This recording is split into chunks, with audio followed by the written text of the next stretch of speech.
ازيكم يا ابطال في فيديو جديد. في الفيديو ده هتكلم عن واحد من ايقونات الطفوله بالنسبه لنا كلنا، وهو يوجيو. ايوه، الانمي اللي كان بيتعرض على سبيستون وعلى ام بي سي 3 وعلى غيره من القنوات التانية. هحكي لك بقى قصه بدايه العمل ده وازاي اصلا اتعمل وازاي برضه اختفى. كل حاجه تسمعها في الفيديو ده، فلو انت متحمس زي حط لايك والاشتراك وما تنساش تصلي على النبي اهم حاجه. ومن غير ما اطول عليك يلا بينا نبدا الفيديو ده. البدايه خليني اقول لك اول حاجه يمكن اول مره تسمعها. يوجيو وهو بيبدا ما كانش خالص اللي في دماغك دلوقتي، ما كانش فيه تنين ابيض ازرق العينين ولا ماتشات كروت ولا بطوله عالميه ولا حتى فكره ان الاطفال هتمسك كروت وتقلد اللي في الانمي. كازوكي تاكاهاشي وده هو صانع يوجيو نفسه كان داخل الموضوع من حته تانية خالص. الراجل كان مهتم بالالعاب، بس مش الالعاب اللي نلعبها ونضحك وخلاص، لا، العاب تكشف اللي جوه الانسان. يعني تحط واحد في موقف تلعب معاه لعبه وتسيبه هو يبان على حقيقته، هل هو طماع، هل هو اناني، هل هو غشاش، او هل هو حتى مجنون. يوجي في الاول كان طفل عادي جدا، يمكن اضعف من العادي كمان، قصير، شكله غلبان، بيتنمروا عليه ومش بيعرف يدافع عن نفسه. مفيش اي حاجه تقول ان ده بطل قصه طويله، بس كل ده بيتغير لما يحل لغز فرعوني قديم، لغز غامض جدا، وساعتها يظهر الجانب تاني يامي يوغي. الشخصيه دي بقى ما كانتش لطيفه ولا دافئه، بالعكس كانت بارده وهاديه بشكل يخوف. هو مش شرير بس برضه مش طيب، هو عداله سودة، شايف ان اللي يغلط لازم يدفع ثمن غلطته. الفصول الاولى من المانجا كانت سوداويه على الاخر، العاب غريبه ملهاش اي علاقه بقرود، نرد، شطرنج، العاب حظ، العاب تركيز، حاجات تحسها بسيطه بس العواقب كانت تقيله. اللي يخسر ما كانش بيقول اوف خسرت وخلاص، لا لا لا، ده كان يدخل في حاجه اسمها البيناليتي جيم، عقاب نفسي يخليك تحس ان دماغك بتتفرك، واحد يعيش وهم مرعب، واحد يفقد الاحساس بالواقع، واحد يحس انه بيتحرق وهو مش بيتحرق فعلا. حاجات تقيله قوي، تحس انك بتتفرج على مانجا نفسيه مش شونن خالص. النسخه دي اصلا اتعمل لها انمي سنه 1998 بس ما حدش فاكرها تقريبا لانها ببساطه ما كانتش مناسبه للجمهور الكبير، سوداويه زياده، نفسيه زياده، ومش سهله تتابع. بس اللي حصل بعدها هو اللي غير كل حاجه. في فصل واحد بس كان فيه لعبه كروت اسمها وحوش المبارزه، فصل عادي جدا بالنسبه لتاكاهاشي لكنه كان مختلف للقراءه. الفصل ده اتقرا اكتر من اي حاجه واتكلموا عنه اكتر والناشر خد باله. من هنا بدا يتحول، مش فجاه ومش بقرار واحد بس، واحده واحده تركيز زاد على كروت والالعاب التانيه بدات تختفي. يامي يوغي نفسه اتغير، بقى اقل رعب، اقل عنف، والعقاب بقى هزيمه مش انهيار نفسي. القصه بدات تتظبط عشان تناسب جمهور اوسع وخصوصا الاطفال، وهنا من غير ما حد يحس يوغيو بدا يسيب جلده القديم ويلبس جلد جديد خالص، جلد لعبه كروت بس وراه تاريخ مظلم محدش بياخد باله منه.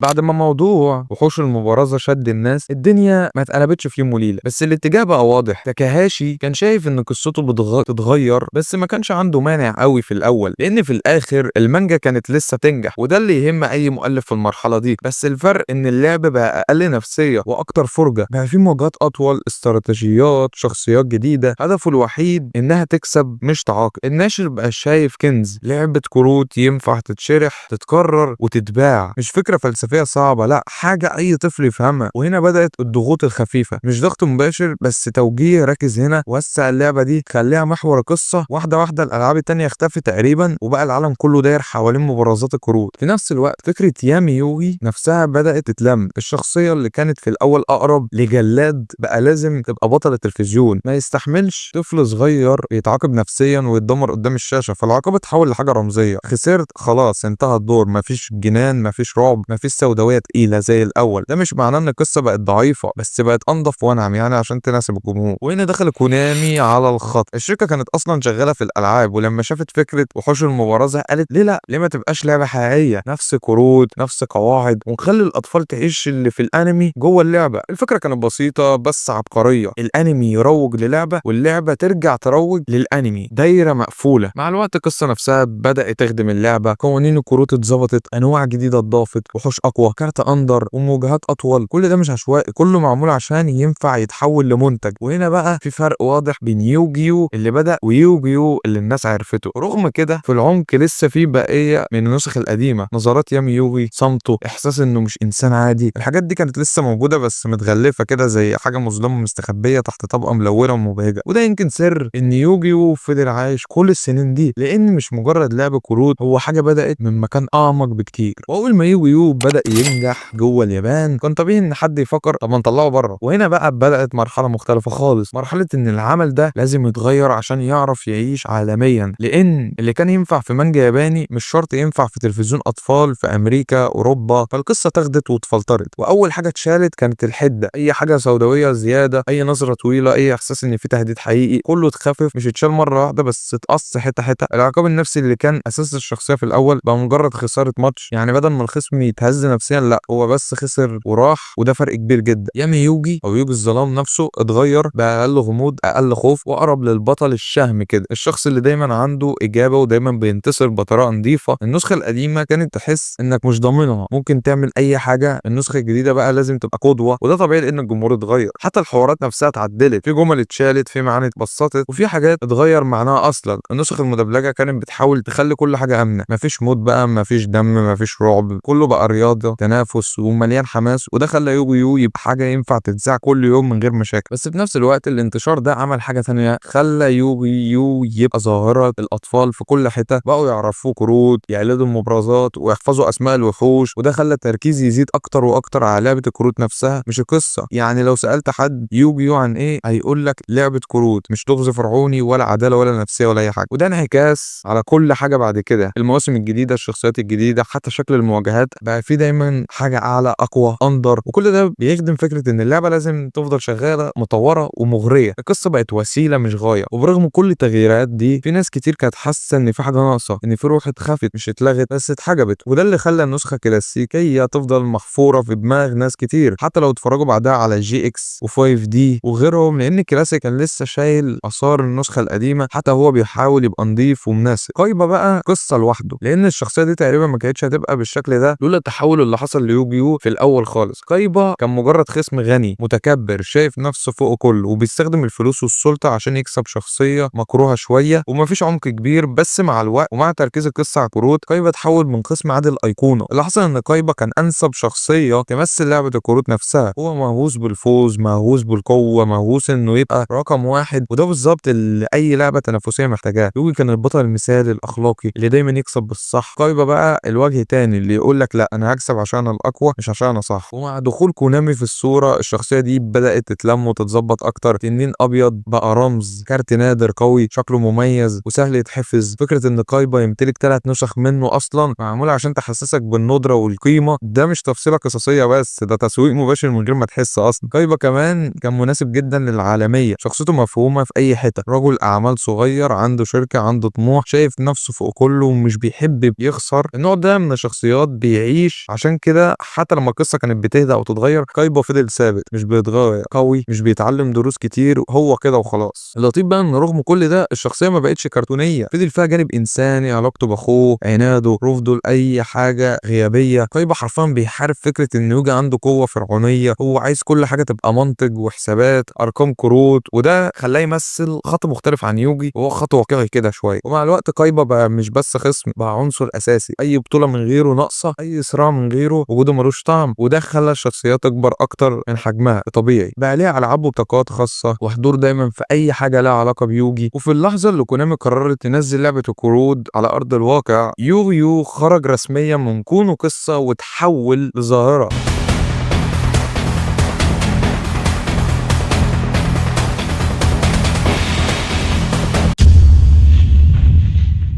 قبل كده كنت بتتفرج وتتحمس تتعلق بشخصيات وخلاص، دلوقتي بقى معاك كارت في ايدك، بتلعب بنفس القوانين اللي في الانمي وبتحس انك جزء من العالم ده. الاحساس ده كان خطير لان الاطفال ما بقوش مجرد مشاهدين، بقوا مشاركين. اللعبه في الاول ما كانتش متزنه خالص، في كروت مكسره، في مجموعات اقوى من غيرها، بس ده ما فرقش. الناس كانت بتشتري عشان الاسم، عشان الاحساس، عشان فكره انك معاك تنين ابيض ازرق العينين او سحر الظلام. فكره الندره لعبت دور كبير، ان كارت صعب تلاقيه، كارت سعره اعلى، كارت شكله احلى. الحاجات دي خلت السوق يولع. ومع الوقت كونامي فهمت ان اللعبه مش بس لعبه كروت، دي صناعه، مجموعات جديده تنزل كل شويه، قواعد تتعدل، كروت تتحظر وكروت ترجع. كل ده يخلي اللعبه دايما متحركه، مفيش نقطه نهايه، دايما في حاجه اقوى جايه. وده انعكاس على الانمي نفسه، اي كارت جديد ينزل لازم يظهر في قصه، واي ميكانيك جديده في اللعبه لازم تتشرح جوه الحلقات. الهوس بقى واضح، بطولات في مدارس، في مراكز، في دول كامله ناس تحفظ اسماء كروت اكتر ما تحفظ دروسها. في اطفال كانت بتصرف تصرف مصروفها كله على باك وكروت. بالمناسبه يعني انا اعرف واحد منهم اسمه ابراهيم من فريزديك انيميشن، لو حد يعرفه. كان طبعا ده بيحصل على امل يطلع كارت نادر، وفي الاخر يعني بيطلع لي الارنب الاسود، لو حد يعرفه. كل شويه يطلع لي الكارت ده، كل شويه هو اللي بيطلع. انا مش عارف ايه يا جدعان. والاحساس ده كان حلو بصراحه، احساس المغامره البريئه كان جزء من السحر. تفتح الباكو قلبك يدق، يمكن يطلع اللي انت عايزه، وفي الاخر هيطلع لك الارنب الاسود. صدقني لدرجه ان كان بيطلع لي كنت برميه. وفي وسط كل ده القصه نفسها بدات تتشد ناحيه اللعبه اكتر، الصراعات بقت اطول، المبارزات بقت اعقد، وكل شخصيه بقى لازم تكون يعني فاهم مميزه، مش مجرد شخص طلع في قصه وخلاص. لا، ده لازم يبقى ليه هويه، كروت. وده خلى العالم يحس انك متماسك، بس في نفس الوقت خلى قصه تخدم اللعبه اكتر من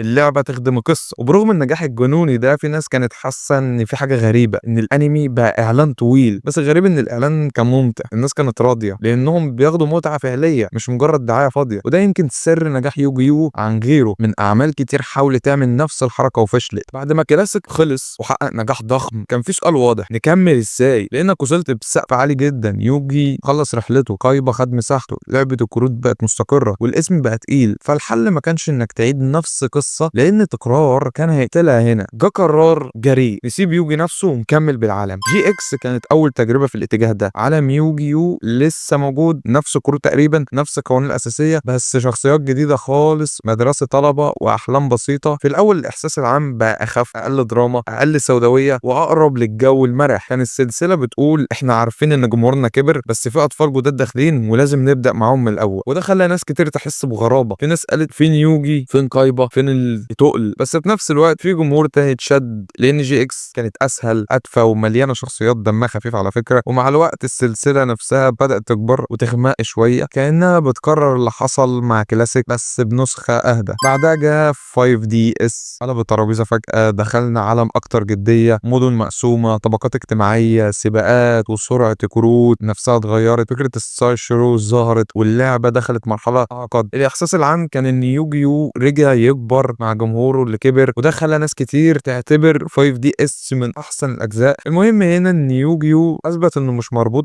بشخص واحد، هو فكره نظام، عالم تقدر تغير الابطال وتغير الزمن وتغير الاسلوب، بس تفضل محافظ على الجوهر: مبارزه، قرار، مخاطره، وفوز او خساره. وده سر ان السلسله فضلت عايشه سنين طويله من غير ما تنهار. بس في نفس الوقت كل جزء جديد كان بيخدم اللعبه اكتر، ميكانيك جديد، كروت جديده، اساليب لعب مختلفه، وكل ده بيرجعنا لنفس النقطه: الانمي واللعبه بقوا واحد يغذي تاني، ومهما قصه اتغيرت الهدف الاساسي فضل موجود. في سؤال كده كله بيساله: هل يوجيو باع نفسه ولا كان لازم يتغير؟ السؤال ده اتسال كتير ولسه بيتسال لحد دلوقتي. في ناس شايفه ان يوجيو باع نفسه اول ما بقى لعبه كروت حقيقيه، وان قصه اتضحت بيها عشان الفلوس. وفي ناس تانية شايفه العكس تماما، شايفه ان اللي حصل ده تطور طبيعي، وان من غيره يوجيو كان ممكن يختفي بعد كام سنه وخلاص. لو بصينا على البدايه هنلاقي ان يوجيو كان حاجه شخصيه جدا، فكره، مزاج، سوداويه، ورساله عن العدل والعقاب. الحاجات دي عمرها ما كانت هتعيش كتير في سوق موجه للاطفال. السوق ده ليه قواعد وليه حدود، ولو العمل فضل متماسك بنسخته الاولى كان هيبقى عمل معروف وسط فئه صغيره وخلاص. التحول بقى رغم انه تجاري كان ذكي جدا، لانه حافظ على جوهر اللعبه: الصراع، القرار، والمخاطره. بدل ما تبقى لعبه نفسيه مرعبه، بقت لعبه كروت فيها نفس الاحساس بس بشكل ابسط. انت بتخاطر بكارت، بتحسب خطوه، وبتستنى النتيجه. الاحساس ده هو بس متغلف بشكل اخف. وبرضه ما نقدرش ننكر ان في حاجات اتضحت. شخصيه يامي يوجي ما بقتش غامضه زي الاول، العقاب اختفى، الاحساس ان في خطر حقيقي قل، وده خلى ناس كتيره تحس ان في حاجه ناقصه، ان النسخه القديمه كان فيها طعم مختلف. وده طبيعي لان اي تغير بيطلع ناس زعلانه. اللي يحسب ليوجيو انه ما وقفش مكانه، كل ما اللعبه كانت توصل لنقطه تشبع كانوا يغيروه، زي جي اكس و5 دي اس وكل اللي بعدهم. محاولات مستمره ان السلسله تفضل عايشه، في حاجات نجحت وفي حاجات لا، بس المهم انهم ما كرروش نفس الحاجه لحد ما الناس تمل. وبالرغم كل الكلام ده يوجيو فضل محافظ على حاجه نادره، وهي الذكريات. ناس كتيره لما تسمع الموسيقى او تشوف كارت قديم بيرجعوا اطفال تاني، وده مش سهل يتخلق. ده معناه ان العمل لمس ناس بجد، مش مجرد باع لهم منتج. يمكن يوجيو خسر جزء من روحه الاولى، بس في المقابل كسب عمر اطول وتاثير اوسع وجيل كامل اتربى عليه. وده يخليك تسال نفسك: هو العمل الفني لازم يفضل نقي زي ما بدا، ولا عادي يتغير عشان يعيش؟ يوجيو اختار يعيش. ومن هنا بقى تقدر تبص على السلسله كلها بنظره مختلفه، مش كانها خانت نفسها، لكن كانها مشيت في طريق تاني، طريق يمكن ما يعجبش كل، بس اكيد خلاها واحده من اطول واشهر السلاسل في تاريخ الانمي. وكمان خلت الفيديو ده يخلص، لان يوسف نقول لك ان بكده نكون خلصنا الفيديو بتاع النهارده.